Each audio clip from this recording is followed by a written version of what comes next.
ભાવનગર શહેરના ચિત્રા વિસ્તારની રાજનગર સોસાયટીમાં આજે નજીવી બાબતે બે જૂથો વચ્ચે ઉગ્ર મારામારીની ઘટના બની છે. આશરે 25 જેટલા હથિયારધારી લોકો લાકડીઓ અને ઈંટના ઘા સાથે એક પરિવારના ઘરમાં ઘૂસી ગયા હતા, જેના કારણે 5 વ્યક્તિઓની ઈજા પહોંચી હતી અને ઘરમાં તોડફોડ કરવામાં આવી હતી. બહાદુરભાઈ રસિકભાઈ નાકિયાના બાજુમાં રહેતા પરિવારના છોકરાઓ વચ્ચે થયેલી સામાન્ય બોલાચાલી બાદ મામલો ઉગ્ર બન્યો હતો. રાજુભાઈ નાથાભાઈ સાઠિયા, અજયભાઈ સાઠિયા, સોનુબેન સાઠિયા સહિત આશરે 25 જેટલા હથિયારધારી લોકો લાકડીઓ અને ઈંટના ઘા સાથે નાકિયા પરિવારના ઘરમાં ઘૂસી ગયા હતા.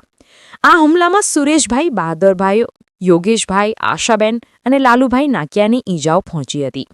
ઘાયલ તમામ લોકોને તાત્કાલિક સારવાર માટે હોસ્પિટલમાં ખસેડવામાં આવ્યા હતા.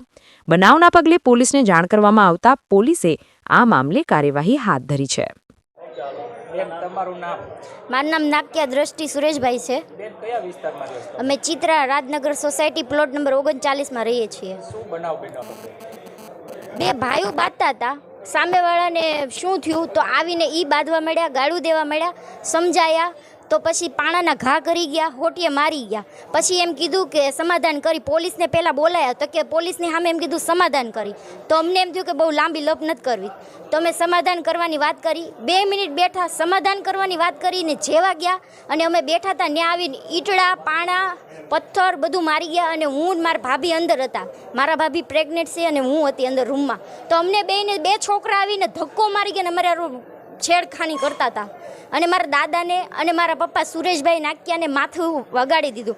અને પહેલાં મારા કાકી આશાબેન બહાદુરભાઈ નાકિયાને અને મારા કાકા બહાદુરભાઈ રસિકભાઈ નાકિયાને માર્યા.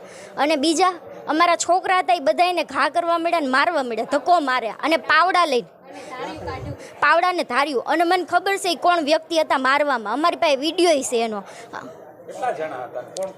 કેટલા જણની ઝુંડમાં 25 થી 30 જણ હતા, પણ મને નામ યાદ છે અમુકના. એ બધાના હું કહું.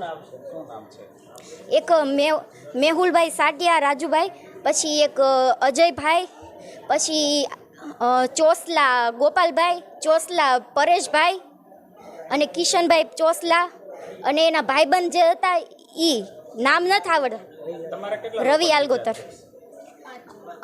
અમારે 5 જણ અત્યારે હોસ્પિટલમાં, અત્યારે 3 જણ જ હાજર છે ખાલી.